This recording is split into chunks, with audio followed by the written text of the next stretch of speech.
Student. बच्चों, आज हम मधुरिमा का पाठ 6 पढ़ेंगे। पाठ का नाम है हवा चली। बच्चों, आप गर्मी लगने पर पंखा क्यों चलाते हैं? क्योंकि पंखे से जो हवा आती है उससे हमारी गर्मी भाग जाती है। हवा गर्मी को दूर भगाता है ना। अच्छा बच्चों, सांस लेते समय क्या चीज़ अंदर जाती है? यानी नाक और मुंह से जब हम अंदर की ओर को सांस खींचते हैं तो क्या होता है? तो हवा हमारे अंदर जाती है ना। तो बच्चों, अब देखते हैं कि इस पाठ के अंदर क्या है। शॉर्ट में मैं बता रही हूँ आपको। छोटी सी घटना से डर जाना, बड़ों से बहुत सारे प्रश्न पूछना, ये सब बच्चों की स्वाभाविक आदतें होती हैं। यानी बच्चे स्वाभाविक रूप से उनके मन में प्रश्न होते हैं कि आखिर ऐसा क्यों होता है। इसी के माध्यम से वे बहुत सारी बातें सीख जाते हैं। प्रस्तुत पाठ में बच्ची की जिज्ञासा को शांत करती हुई दादी अपनी पोती को हवा के गुणों व उपयोगिता से परिचित कराती है। तो बच्चों, इस पाठ में जो हवा चली, जो हमारा पाठ 6 है, उसमें एक पोती होती है और एक दादी होती है। वो पोती अपनी दादी से बहुत ढेर सारे प्रश्न पूछती हैं कि ऐसा क्यों होता है, हवा के बारे में पूछती हैं। और उसकी दादी जो है हवा के गुणों के बारे में बताती हैं और उपयोगिता के बारे में बताती हैं कि हवा हमारे लिए कितनी उपयोगी है। ओके, तो बच्चों, अब मैं इस पाठ की रीडिंग करूंगी और साथ ही साथ आपको पाठ को समझाऊंगी, ठीक है।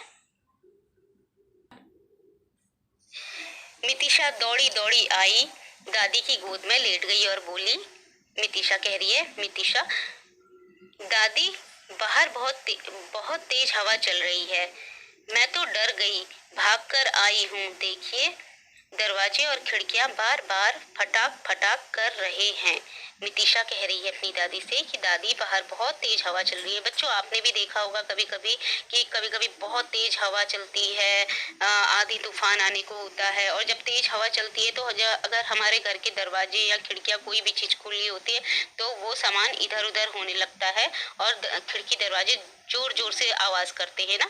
तो उसके बाद फिर घर वाले और या आप लोग भी जो भी है अपने दरवाजे को बंद कर देते हैं, जिससे कि खटखट करना बंद हो जाता है। तो अब देखिए, अब दादी क्या कहती है मितिशा के ऐसे कहने पर। हाँ बेटा, उठ, जल्दी से खिड़की बंद कर, नहीं तो शीशे टूट जाएंगे। तो दादी कहती हैं जल्दी से उठ जाओ और खिड़की बंद कर दो, नहीं तो शीशे टूट जाएंगे हवा से, यानी। तो मितिशा कहती है, जाती हूँ दादी, पर दादी यह तो बताओ कि कभी तो हवा इतनी तेज चलती है और कभी बिल्कुल नहीं चलती। इसको एक जैसा चलते रहने का कोई उपाय नहीं सिखाया जा सकता? तो मितिशा अपनी दादी से कहती है कि दादी, कभी कभी तो हवा इतनी तेज चलती है कि सारा सामान इधर उधर हो जाता है और कभी बिल्कुल हवा नहीं चलती है। तो इसको क्या एक जैसा चलते रहने का उपाय नहीं सिखाया जा सकता है? ऐसा मितिशा बोलती है। तो इस पर दादी क्या कहती हैं? दादी, बेटा, यह तो प्राकृतिक संपदा है। ईश्वर ने यदि इस धरती पर हवा, पानी, सूरज का प्रकाश और चांद की शीतलता नहीं दी होती तो यहाँ कोई भी प्राणी जीवित नहीं न रह पाता। ये सब हमारे वश में नहीं रह सकते, किंतु हमारा जीवन इन्हीं से है, ऐसा दादी बोलती हैं। ठीक है बच्चों, जो भी ये पेड़ पौधे, सूरज, चांद, पानी, हवा, ये सब है, ये सब किसने बनाया है? भगवानों ने, ईश्वर ने बनाया है। तो अगर इनमें से अगर कोई भी चीज ना हो तो उसके बिना हम लोग जीवित नहीं रह सकते हैं। सारी की सारी चीजें जो भी ईश्वर ने ये जो प्राकृतिक चीजें हैं, जिसको हम नेचुरल चीजें कहते हैं आप लोग, तो ये जो नेचुरल चीजें हैं, हवा, पानी, पेड़ पौधे, ये सब इंसान ने नहीं बनाए, ये किसने बनाए हैं? भगवान ने, ईश्वर ने बनाए। तो इनके बिना जो है हमारा जीना दुश्वार हो जाता है। हम लोग नहीं जीवित रह सकते। हम लोग हवा के बिना नहीं रह सकते, हम पानी के बिना नहीं रह सकते, हम सूरज के बिना, चांद के बिना नहीं रह सकते। हर किसी, प्रकृति ने जो भी चीजें बनाई है, हर किसी चीज का हमारे जीवन में एक अलग ही महत्व होता है और बहुत ज्यादा महत्व होता है। ठीक है। अब मितिशा कहती है, जीवन इनसे कैसे है? दादी कहती हैं, रानी बिटिया, यदि हवा न मिलती तो हम सांस कैसे लेंगे? सांस के द्वारा हमारे शरीर में ऑक्सीजन जाती है, जिससे हम जीवित रहते हैं। जहाँ ऑक्सीजन नहीं मिलती वहाँ सांस लेने में कठिनाई हो जाती है। तुम्हें याद है ना, जब हम शिमला गए थे तो वहाँ ऊंची ऊंची पहाड़ियों पर चढ़ते समय जल्दी जल्दी सांस लेनी पड़ती थी। तो अब दादी कहती हैं कि मितिशा बिटिया, अगर हवा नहीं होगी तो हम सांस कैसे लेंगे? बच्चों, हवा अगर नहीं होगी तो हम सांस नहीं ले पाएंगे, क्योंकि हवा में क्या होती है? ऑक्सीजन होती है। ऑक्सीजन से ही हम जीवित रहते हैं, और जहाँ पे ऑक्सीजन कम होती है या नहीं मिलती है वहाँ पे सांस नहीं ले सकते हैं, सांस लेने में कठिनाई हो जाती है। ठीक है। पहाड़ों में ऊंचाई की तरफ को ऑक्सीजन कम होती है, तो ऊंचाई की तरफ हमारी सांस फूलने लगती है और ऑक्सीजन कम हो जाती है। तो मितिशा कहती है दादी, दादाजी और आप तो सबसे पीछे रह गए थे और थक भी गए थे, क्या इसीलिए?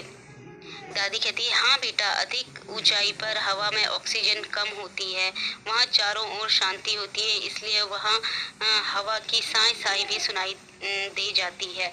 तो दादी कहती हैं कि हाँ बेटा, ऊंचाई में ऑक्सीजन कम हो जाती है, ऊंचाई और वहाँ इसलिए वहाँ पे चारों ओर शांति रहती है, इसलिए हवा की साई साई भी सुनाई देती है। बच्चों, आपने देखा होगा कि कोई भी अगर जैसे खाली हॉल भी है या कोई भी रूम है, अगर जहाँ पर बिल्कुल शांत है, जहाँ पे शोरगुल नहीं हो रहा है, वहाँ पर अगर हम लोग थोड़ी सी भी आवाज करते हैं या किसी भी चीज की आवाज होती है तो वो हमें साफ सुनाई देती है ना।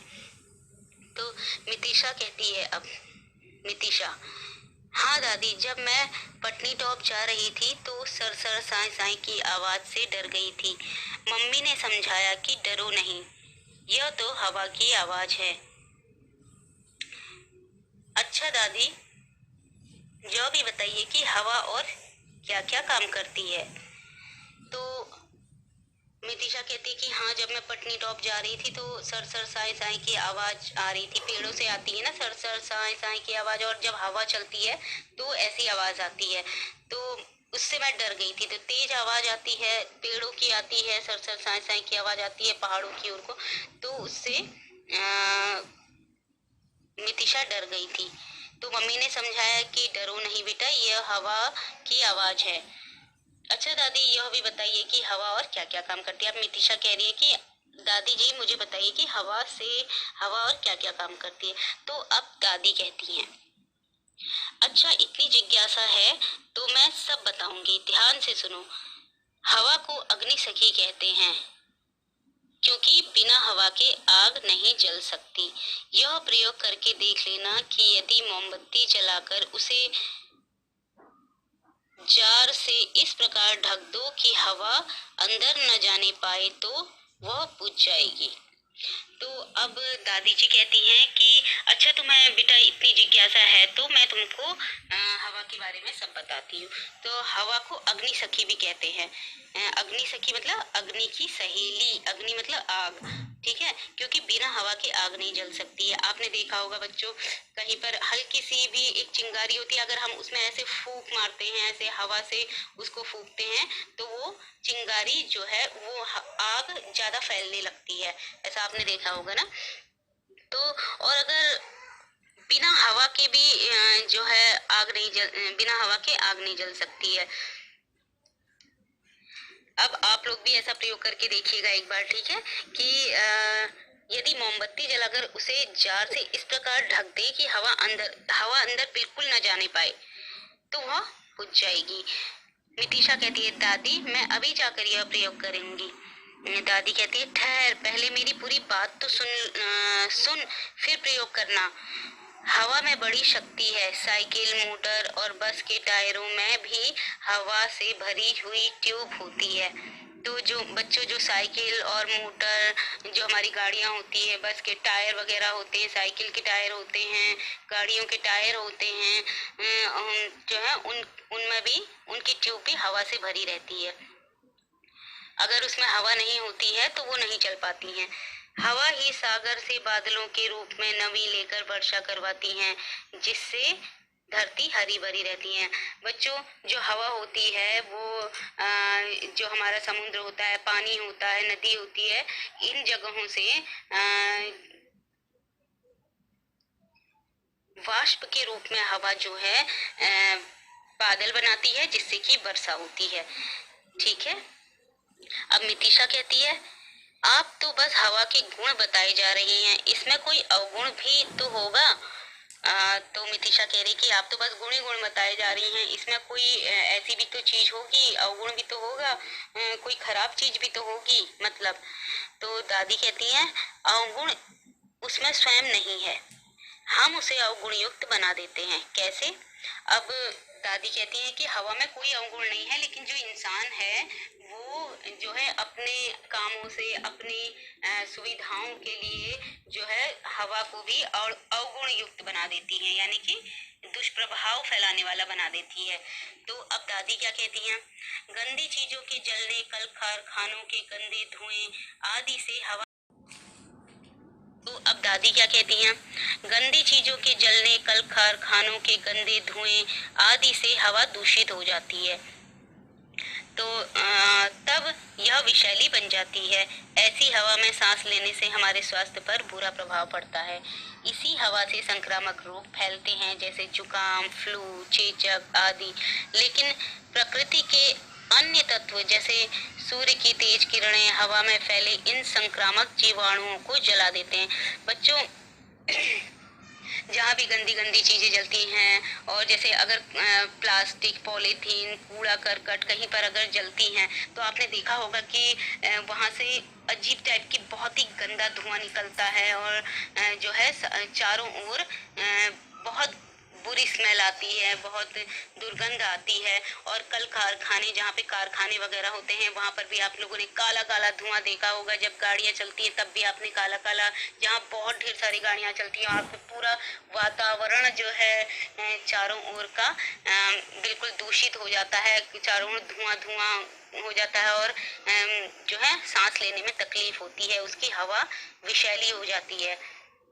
तो जिससे कि हमारे शरीर पर बुरा प्रभाव पड़ता है, जिससे हम सांस लेते हैं तो, और जिससे बीमारियां भी फैलती हैं, जैसे जुकाम, फ्लू, चेचक आदि, और भी कई प्रकार की बीमारियां फैलती हैं।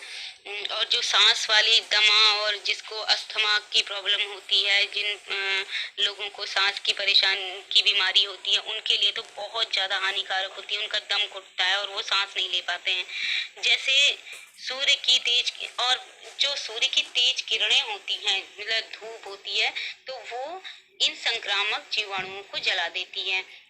तो कहीं कहीं पर तो जब धूप वगैरह आती है, तेज किरणें होती हैं धूप की, वो हवा में फैले इन जीवाणुओं को जला देती है। ठीक है। इसी तरह से वनस्पतियां दूषित गैस कार्बन डाइऑक्साइड को हवा से खींच लेती हैं और ऑक्सीजन छोड़ती हैं। तो जहाँ पर ढेर सारे पेड़ पौधे होते हैं, वनस्पतियां होती हैं, वहाँ पे जो है ये दूषित गैस जो है कम दुष्प्रभाव देती है, क्योंकि वहाँ पर पेड़ पौधे इन कार्बन डाइऑक्साइड को, यानी कि दूषित गैस को खींच लेती है और ऑक्सीजन छोड़ती है, अपनी ओर खींच लेती है उसको, और ऑक्सीजन मतलब हमें अच्छी हवा देती है। तो अब मितिशा कहती है, ओहो दादी, तभी तो दादाजी पेड़ पौधे लगाकर रोपते हैं। अब मितिशा कह रही कि तभी दादाजी पेड़ पौधे रोपते हैं। बच्चों, पेड़ पौधे जो है हमारे वातावरण को शुद्ध करते हैं, हमें ऑक्सीजन देते हैं, और हमारी हवा को शुद्ध करते हैं। तो हमें पेड़ पौधे लगाने चाहिए।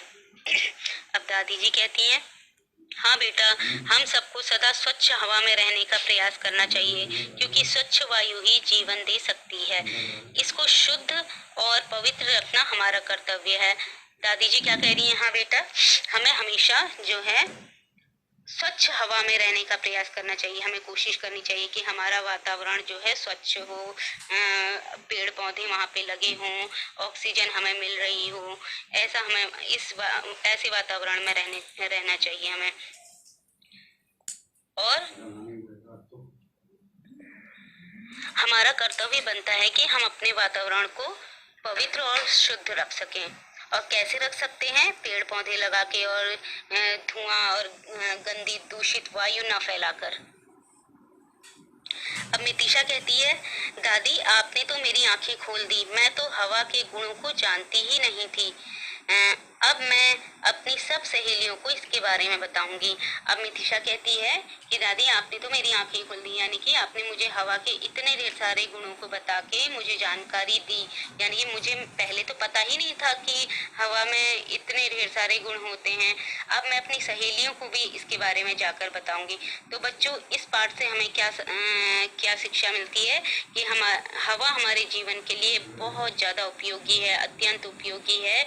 इसे स्वच्छ बनाए रखना हमारा कर्तव्य है। हम इसे स्वच्छ कैसे बनाए रख सकते हैं? अपने वातावरण में आसपास हम लोग पेड़ पौधे लगा सकते हैं। हम जो है गंदी चीज़ें ना जलाएं, बाहर से दूषित वायु ना फैलाएं, और कम से कम जो है वातावरण को दूषित करें। शुद्ध वातावरण ही हमारा जीवन रक्षक है। जो हमारा वातावरण है अगर शुद्ध होगा तभी हम लोग सुरक्षित रह सकते हैं, तभी हम लोग स्वस्थ रह सकते हैं। ओके बच्चों, तो हमारा चैप्टर 6 हवा चली यहीं पर खत्म होता है, समाप्त होता है। तो